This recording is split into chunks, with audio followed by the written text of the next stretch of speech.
The man that owned that Pizza Hut said, well, look here, said, isn't that where you work? Why did you ask him if he needed a boy? Were you trying to get a job? He said, no, sir.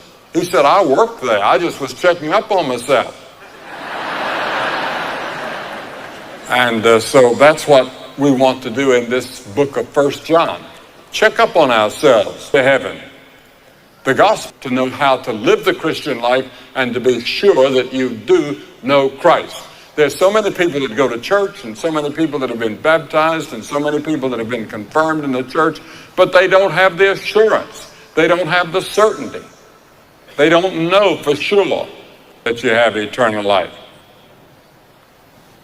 A newspaper a few months ago told the story about one of the most celebrated rock stars that we have.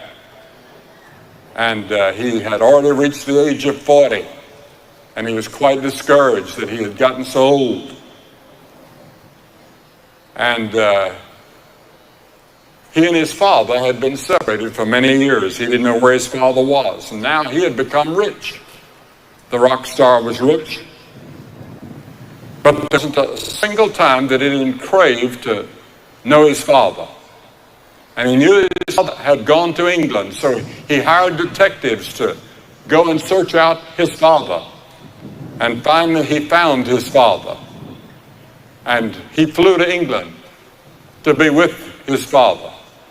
And they found that they liked each other and they became the best of friends. And the actor said, or the rock star said, that his whole life had been changed and he now had a new fulfillment in his life.